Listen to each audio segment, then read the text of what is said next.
ان اللہ بے شک اللہ تعالی لا یستحیی، یستحیی کا روٹ ہے یہ حیا کا لفظ اسی سے ہے، حیا کرنا، شرمندہ ہونا، جھجک محسوس کرنا. بے شک اللہ تعالی نہیں جھجک محسوس کرتا ان کے یضربا، یضربا کا روٹ ضاد ر بے ہے، ضرب کہتے ہیں مارنے کو، لیکن جب مثال کے ساتھ آتا ہے تو معنی ہوتا ہے مثال بیان کرنا، مثال مارنا نہیں بلکہ مثال بیان کرنا. اور مثال بیان کرنا کیا معنی ہے؟ یعنی کسی بات کو اس طرح بیان کرنا کہ اس سے دوسری بات سمجھ آ جائے. جیسے اردو میں لفظ ضرب المثل ہے نا، ضرب المثل ہے نا اردو میں لفظ، کبھی نہیں سنا؟ ضرب المثل کیا ہوتی؟ مثال بیان کرنا. ٹھیک ہے، تو وہ بھی عربی سے ہی لیا گیا ہے، اسی معنی میں استعمال ہوتا ہے. مثلاً کوئی مثال، اور مثلاً کے ساتھ جو ما آیا ہے تو مثلا ما کا معنی ہے کوئی سی بھی مثال. بعوضتاً جو مچھر کی ہو، بعوضتاً کا روٹ ہے بے عین ضاد، اس کی جمع بعوض ہے. بعوضہ مؤنث کے لیے بھی استعمال ہوتا ہے، تو بعوضہ مچھر. بعوضہ کا لفظ باز سے ہے. باز کس کو کہتے ہیں؟ باز حصہ، پارٹ آف اٹ، یعنی اس کی اوریجن یہ ہے. اتنی چھوٹی سی چیز ہے، یعنی پوری نظر بھی نہیں آتی نا، باز حصہ نظر آتا ہے اس کا. صحیح ہے، آپ اپنی نیکڈ آئی سے مچھر کی آنکھ دیکھ سکتے ہیں، کیونکہ پر نظر آتے ہیں اس کے، یہ ٹانگ نظر آتی ہے اس کی، تو باز حصہ نظر آتا ہے نا. تو بعوضہ ہے یہ. بعوضتاً فما فوقہا، فوق، فوق اوپر کو کہتے ہیں، اور نیچے کو کیا کہتے ہیں؟ فوق اوپر، تحت نیچے. تو بس یہ تحت کا اپوزٹ ہے، فوق اوپر، اپ. فوقہا. فاما، اما جو ہے اس کا معنی ہے رہے یا تفصیل بیان کرنے کے لیے، حرف تفصیل کہہ سکتے ہیں آپ اس کو. تو یعنی جہاں تک ان لوگوں کا تعلق ہے، یعنی یہ معنی دے رہا ہے اما. الذین، وہ لوگ، آمنوا جو ایمان لائے، فیعلمون، پس وہ جانتے ہیں. اب کچھ روٹس میں دوبارہ نہیں بتا رہی، کیوں؟ اس کا معنی ہے کہ پیچھے گزر چکے ہیں. انہو، بے شک وہ، بے شک وہ میں اگرچہ اشارہ مثال کی طرف ہے، لیکن اس سے مراد رسول یا قرآن یا اسلام بھی ہو سکتا ہے. ہو کی ضمیر ان تینوں کی طرف بھی جا سکتی ہے، کہ جو علم والے ہیں وہ جانتے ہیں کہ رسول بالکل سچ ہے، جو ہمیں بیان کر رہا ہے وہ اللہ ہی کی طرف سے آیا ہے. یہ قرآن بالکل سچ ہے، اگر اس میں مچھر کی مثال یا مکھی کی ہے تو اس سے کوئی فرق نہیں پڑتا، یہ اللہ ہی کا کلام ہے، اس میں شک کی ضرورت نہیں. انہ الحق، حق کس کو کہتے ہیں؟ سچ، بالکل درست بات. من ربہم، ان کے رب کی طرف سے. وَأَمَّا الَّذِينَ كَفَرُوا، اور رہے وہ لوگ جنہوں نے کفر کیا، فَيَقُولُونَ، تو وہ کہتے ہیں، ماذا اراد اللہ، کیا ارادہ کیا اللہ نے. ارادہ یرید، ارادہ کا کیا معنی ہوتا ہے؟ چاہنا. کیا چاہتا ہے اللہ؟ مرید کا لفظ بھی اسی سے، مرید لفظ سنا کبھی؟ فلاں مرید ہے، تو مرید کا کیا معنی ہوتا ہے پھر؟ چاہنے والا. ٹھیک ہے.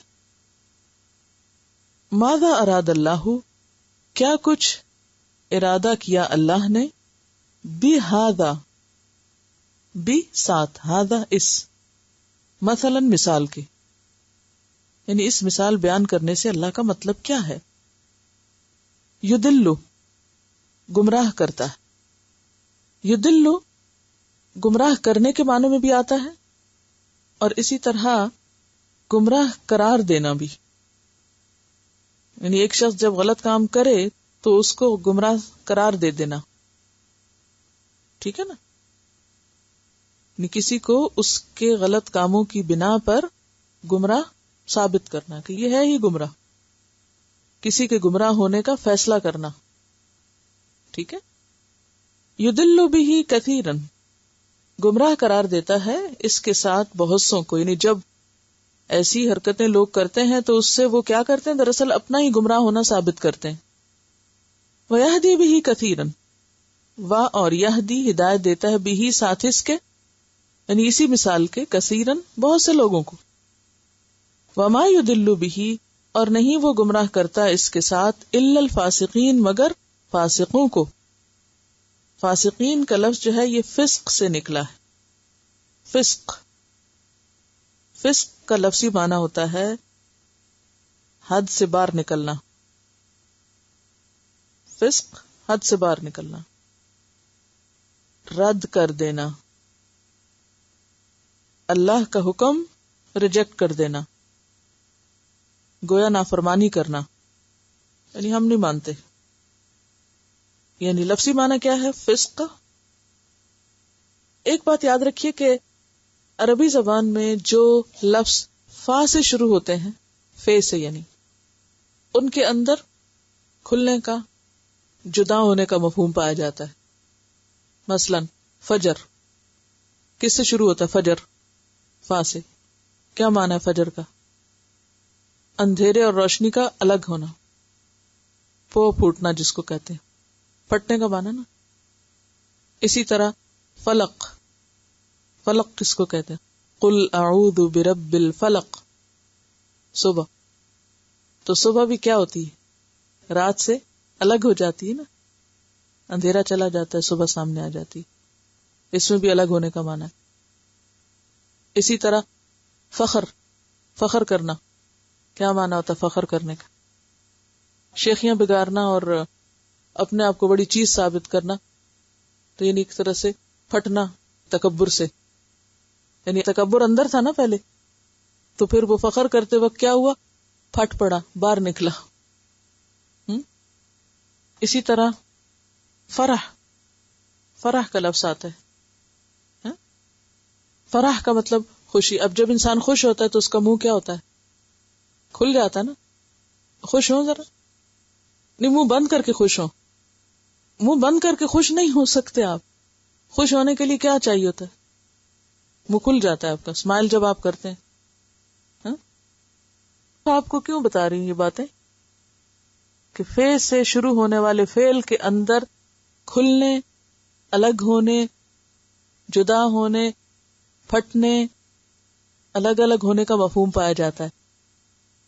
صرف اس لیے بتا رہی ہوں تاکہ آپ غور و فکر فرمایا کریں. جب ایسے لفظ پڑھیں تو ہو سکتا ہے کسی وقت آپ کے دماغ میں یہ بات آ جائے اور آپ محسوس کریں گے کہ اس وقت جب ایک بات گہرائی میں جا کے سمجھ آتی ہے نا، باشعور ہونا یہی تو ہے، معاملے کی تہہ تک پہنچنا، صرف اوپر اوپر سے نہیں مانا جاننا.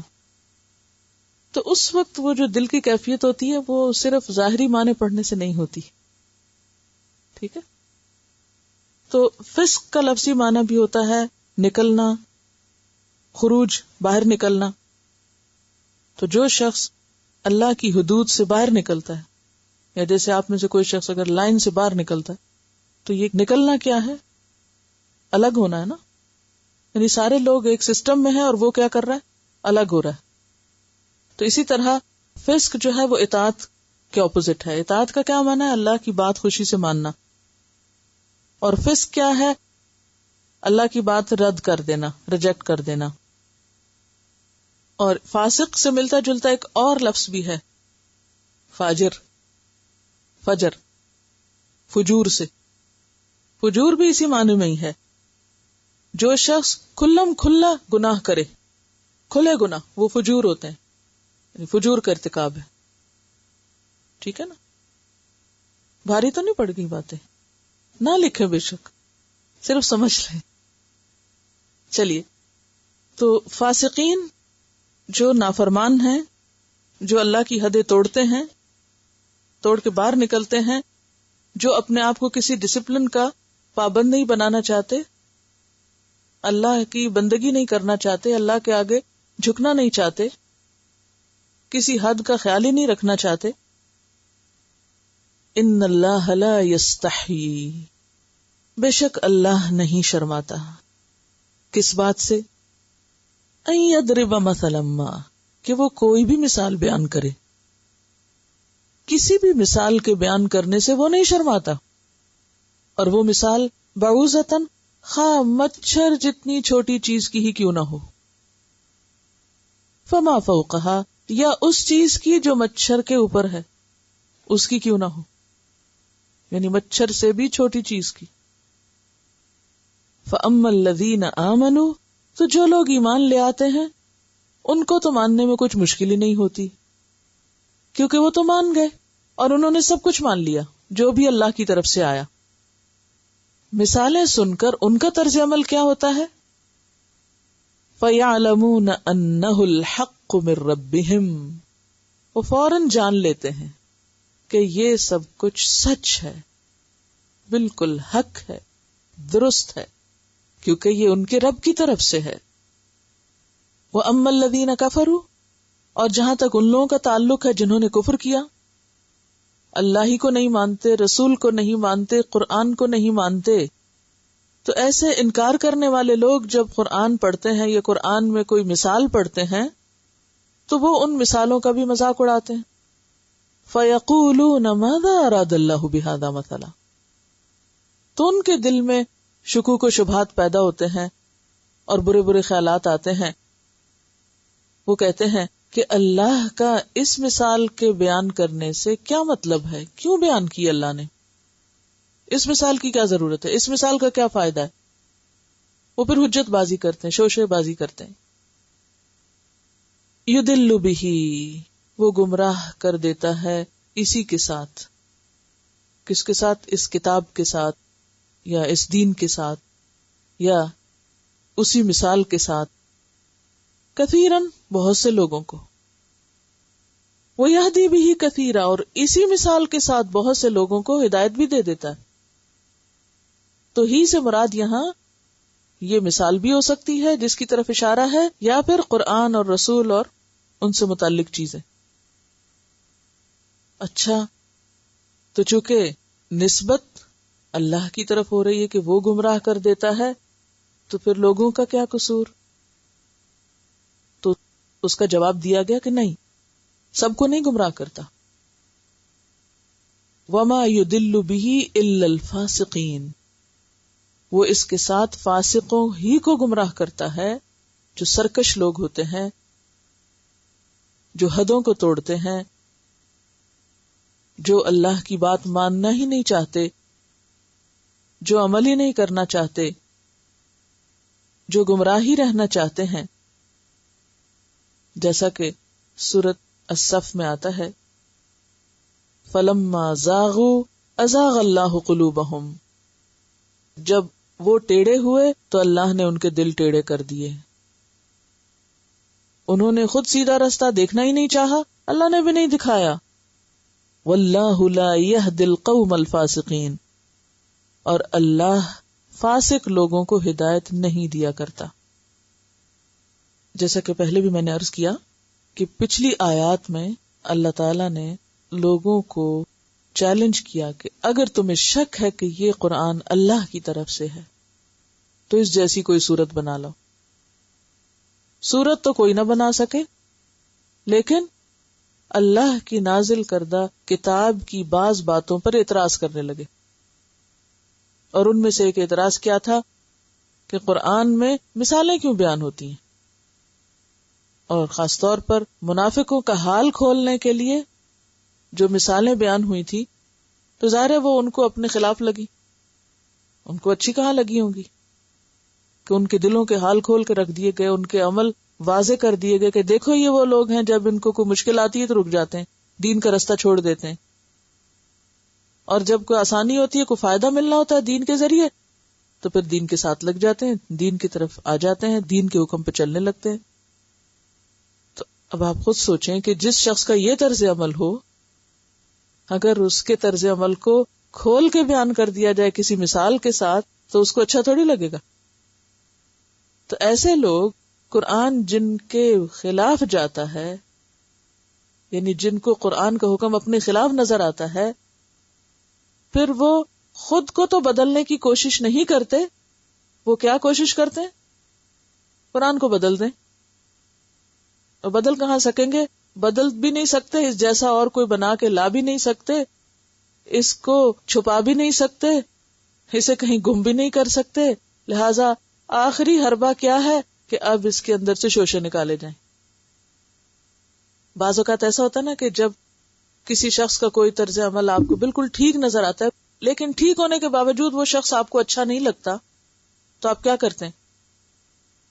آپ کوئی شوشے نکالنے لگتے ہیں، کوئی ایسی باتیں پکڑنے لگتے ہیں جن کی کوئی حقیقت نہیں ہوتی. مقصد کیا ہوتا ہے کہ کسی نہ کسی طرح اس کو بدنام کیا جائے، اس کے بارے میں بدگمانی پیدا کی جائے لوگوں کے دلوں میں بھی، تاکہ لوگ اس کے پاس نہ آئیں، اس سے ہدایت نہ پا سکیں، اس سے کچھ سیکھ نہ سکیں. اسی لیے آپ دیکھیں کہ جتنے بھی پیغمبر دنیا میں آئے ہیں اور پیغمبروں کے بعد جتنے بھی لوگ لوگوں کو خالص اللہ کی طرف بلاتے رہے، ہمیشہ ان کا مذاق بھی اڑایا گیا اور ان پر الزامات بھی لگائے گئے، تہمتیں باندھی گئی. اب نبی صلی اللہ علیہ وسلم جو اتنا بہترین کلام پیش کر رہے تھے اللہ کی طرف سے، ان کو کیا کہا گیا؟ شاعر ہیں یا مجنون ہیں یا کاہن ہیں.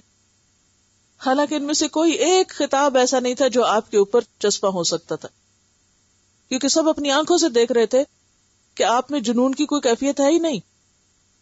سب کھلی آنکھوں سے دیکھ رہے تھے کہ آپ 40 سال تک کبھی شعر نہیں کہتے رہے، اور نہ ہی یہ قرآن شاعری کے معیار پہ آتا ہے، یہ تو اس سے بہت بلند ہے. سب کو پتا تھا کاہن یا نجومی کس طرح کی باتیں کرتے ہیں، اور آپ صلی اللہ علیہ وسلم اس طرح کی کوئی کچی بات نہیں کرتے. لیکن اس کے باوجود جب کوئی اور آپ کے خلاف کہنے کو بات تھی نہیں، تو پھر اس طرح کے شوشے اڑائے گئے. تو یہ شروع سے لوگوں کا طریقہ رہا ہے کہ جس دلیل کا ان کے پاس کوئی جواب نہ ہو، جس بات کا کوئی توڑ نہ ہو، جس چیز میں کوئی خامی ثابت نہ کر سکے، پھر اس کی ہنسی اڑایا کرے، اس کے اوپر کوئی بیکار کی بات چسپاں کیا کرے. تو یہاں بھی انہوں نے قرآن کی قدر و قیمت کم کرنے کے لیے اعتراض شروع کر دیے کہ جب کوئی قرآن کی بات کرے گا تو ہم کہیں گے اچھا وہ قرآن جس میں مکھی کے بارے میں لکھا ہوا ہے، دیکھو ذرا یہ اتنی بڑی کتاب ہے، کہتے ہیں اللہ کی کتاب ہے، مکھی کی بات لکھی ہوئی، دیکھو اس میں کتے کے بارے میں بھی لکھا ہوا ہے، دیکھو اس میں گدھے کا ذکر بھی آتا ہے، دیکھو اس میں تو ہاتھی کے نام سے ایک سورت ہے، گائے کے نام سے ایک سورت ہے. کہہ سکتے ہیں نا لوگ، بظاہر دیکھنے کو تو یہ بات بالکل صحیح لگتی کہ ہاں واقعی یہ سب کچھ ہے قرآن میں، لیکن کسی نے یہ بھی سوچا کہ کیوں ہے یہ سب کچھ، کس کانٹیکسٹ میں کہا گیا، کتے کا حال کس کے اوپر چشمہ آتا ہے اور گدھا کس کو کہا گیا ہے، ہاں؟ اور ہاتھی والوں کے ساتھ کیا ہوا تھا، اور گائے جس کی لوگ پوجا کرتے تھے اس کو جب ذبح کیا گیا تو پھر کیا نتیجہ نکلا. ہاں یہ تو نہیں دیکھتے کہ ان چیزوں کا ذکر آیا کیوں ہے، لیکن آؤٹ آف کانٹیکسٹ ان چیزوں کو مثال بنا کر وہ قرآن کی قدر و قیمت کم کرنا چاہتے تھے. اور یہ حربہ ہمیشہ حق کے خلاف استعمال ہوتا رہا ہے. تو اس پر اللہ تعالیٰ نے کیا فرمایا؟ ان اللہ لا یستحی، اللہ بالکل نہیں شرماتا، اللہ کو کوئی جھجک نہیں، ان یضرب مثلا، کہ وہ کوئی بھی مثال بیان کرے، مثلا ما، کسی بھی قسم کی کوئی مثال بیان کرتے ہوئے اللہ تعالیٰ بالکل نہیں جھجکتا، اور نہ ہی اس کی شان میں یا اس کے کلام کی شان میں کوئی فرق آتا ہے، ہرگز نہیں. اور پھر تم مچھر کی بات کرتے ہو، اللہ تو اس سے بھی نہیں شرماتا کہ مچھر کے اوپر جو بہت ہی ایک نقطے برابر چھوٹی سی جوں بیٹھی ہوئی ہے اس کے پروں پر، اس کی بھی مثال بیان کرے. مچھر تو پھر بڑی چیز ہے، مچھر کے پر کے اوپر جو جاندار ہے اس کا بھی پورا سسٹم اللہ نے بنا رکھا ہے، اللہ تو اس کی مثال بھی بیان کر دے گا. بتاؤ پھر تم کیا کرو گے؟ فَأَمَّا الَّذِينَ آمَنُوا، جو تو ایمان والے ہیں، فَيَعْلَمُونَ، وہ جانتے ہیں، وہ بصیرت رکھتے ہیں، أَنَّهُ الْحَقُّ مِن رَبِّهِمْ، کہ یہ بات بالکل سچ ہے، یہ مثال بالکل سچ ہے، یہ قرآن بالکل سچ ہے، قرآن کا بھیجنے والا بالکل حق ہے۔ وَأَمَّا الَّذِينَ كَفَرُوا، اور جو مانتے نہیں، انکار کرنے والے ہیں، انہی کی سمجھ میں کچھ نہیں آئے گا، وہ کم عقل لوگ ہیں۔ فَيَقُولُونَ، وہ کہتے ہیں، مَاذَا أَرَادَ اللَّهُ بِهَذَا مَثَلًا، اس مثال سے اللہ کا کیا ارادہ تھا، ہمیں تو سمجھ میں نہیں آتا کہ مثال بیان کیوں کی گئی۔ اسی لیے پہلے بھی میں نے عرض کیا تھا کہ اللہ والے جب قرآن کی کوئی مثال سمجھ نہیں پاتے تھے تو روتے تھے کہ اللہ کی بیان کی مثالیں تو کافروں کو سمجھ نہیں آتی، انکار کرنے والوں کو سمجھ نہیں آتی، بے عقل لوگوں کو سمجھ نہیں آتی، ایمان والوں کو تو خوب سمجھ آتی ہیں۔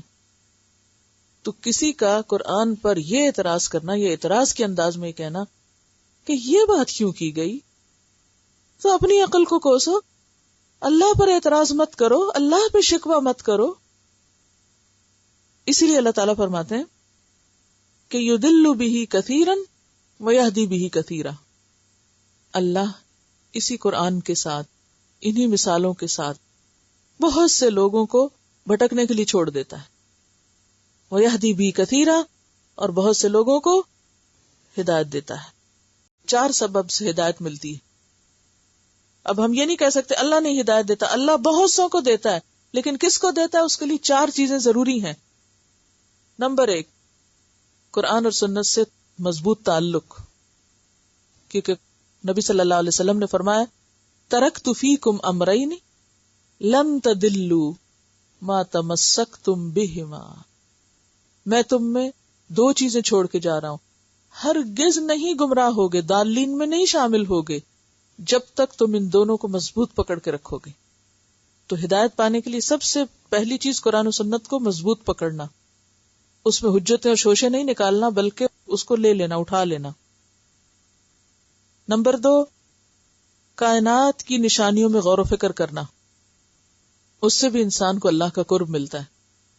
آنکھیں بند کر کے نہیں چلنا، جیسے قرآن پاک میں آتا ہے نا کہ کتنی ہماری نشانیاں جو بکھری ہیں اور بہت سے لوگ ان سے منہ موڑ کے چلے جاتے ہیں، دیکھتے ہی نہیں، نہ آسمان دیکھتے ہیں، نہ زمین دیکھتے ہیں، نہ ستارے دیکھتے ہیں، نہ درخت دیکھتے ہیں، دیکھتے ہی نہیں چیزوں کو اللہ کی۔ تو قدرت کی نشانیوں کو دیکھنا عبادت ہے، غور و فکر عبادت ہے، کیونکہ اس سے اللہ کی محبت دل میں آتی اور اس سے دل کھلتا ہے، ہدایت ملتی انسان کو، یا وہ سبب بن جاتے ہیں۔ جیسے آپ کو معلوم ہے نا، حضرت ابراہیم علیہ السلام نے جب ستارہ دیکھا تو کہا یہ میرا رب ہے، پھر کہا نہیں یہ نہیں رب ہو سکتا ہے، تو ڈوب گیا، رب ڈوب نہیں سکتا۔ چاند دیکھا، پھر کہا نہیں، پھر سورج دیکھا یہ تو سب سے بڑا، پھر کیا کہا یا اللہ اگر تو مجھے ہدایت نہیں دے گا تو میں تو ضرور گمراہ ہو جاؤں گا، پھر اللہ نے دے دی نا۔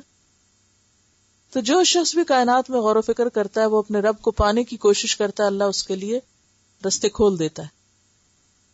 اور جو پھیلی ہوئی کائنات ہے یہ ہم سب انسانوں کے لیے ہدایت کا ایک ذریعہ بنی ہوئی ہے، کیونکہ عالمین ہے نا، یہ بنانے والے کی پہچان کرا رہی ہے۔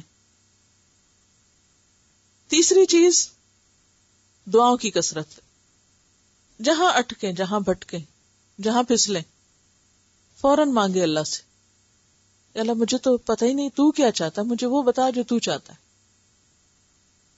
اور چوتھی چیز ہے نیک لوگوں کی مجلسیں، مجالست الصالحین، علم کی مجلسیں، دین کی محفلیں، اچھے لوگوں کے پاس بیٹھنا، ایسی جگہوں کو وزٹ کرنا، دیکھنا، ایسے لوگوں سے ملنا۔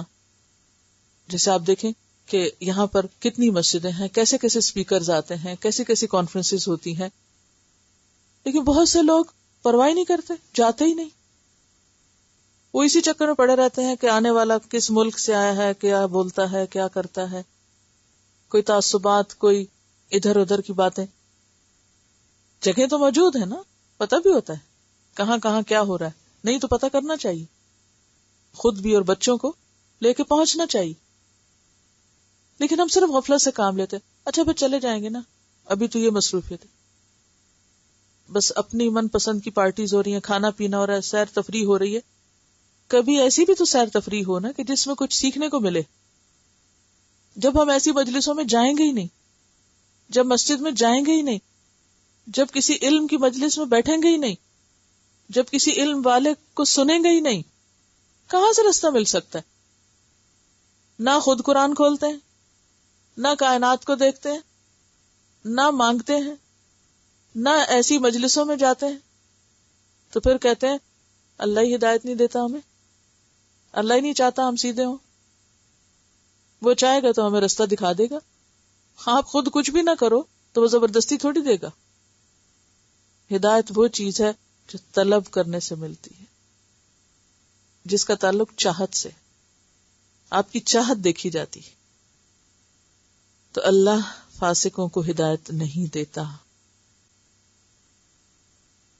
ہمیں کوئی حق نہیں کہ ہم اللہ کے فیصلوں, اللہ کی تخلیق اور اللہ کے کلام پر اعتراض کریں. ہم سوال تو کر سکتے ہیں کہ اس کی کیا حکمت ہوگی, اس کے پیچھے کیا غرض ہوگی, لیکن یہ نہیں کہہ سکتے کہ یہ کیوں ہے, یہ کیوں کہا, اس کی کیا لاجک ہے, یا اس کا تو کوئی مطلب سمجھ میں نہیں آتا, یا اس کو کسی بھی طرح حقیر سمجھیں, چھوٹی چیز سمجھیں. اس کا ہمیں حق نہیں. لا علمی کا علاج کیا ہے؟ علم حاصل کرنا. نہیں پتا جان لیں, لیکن یہ نہیں کہے کہ اٹ میکس نو سینس, یا it doesn't make any sense. اللہ کی کسی کریشن کے بارے میں ہم یہ نہیں کہہ سکتے کہ اس کی کوئی سینس نہیں, اس کے پیچھے, یا اس کا کوئی مقصد نہیں, یا یہ تو ایسے یوز لیس ہے, یا اس کا کوئی کلام. ایون اس کے فیصلے جو ہماری ذات کے بارے میں یا کسی بھی چیز کے بارے میں ہوتے ہیں, جن کی حکمت ہمیں سمجھ میں نہیں آتی. جیسے کوئی فوت ہو جاتا, ہم کہتے ہیں فلاں ہی کیوں, کسی پہ کوئی مصیبت ہے ہم پر ہی کیوں, ہمارے ساتھ ہی ایسا کیوں, ماذا اراد اللہ بہذا مسئلہ. یہ سب اسی کیٹیگری میں آ جاتا ہے. اس میں محتاط ہونے کی ضرورت ہے. فاسق کا مطلب ہوتا ہے حد سے نکلنے والا. آپ نے ہر جگہ پر غور کرنا ہے کہ کہاں کہاں آپ لمٹس کراس کر رہے ہیں, کہاں کہاں حد توڑ رہے ہیں. اور اس میں چھوٹی چھوٹی چیزیں بھی آ جاتی ہیں, مثلا پارکنگ کرنا ہی ہے تو آپ اپنی صحیح جگہ پر پارک کریں, وہاں حدیں نہ توڑیں. کسی کی گاڑی کے پیچھے نہ گاڑی کھڑی کریں. اب گاڑی کے پیچھے گاڑی کھڑی کر کے خود ہم نماز شروع کر دیتے ہیں اور دوسرے لوگ تکلیف اٹھاتے ہیں. اسی طرح ٹریفک لائٹ کو توڑنا بھی ایک طرح سے حد توڑنا ہے. ٹھیک ہے,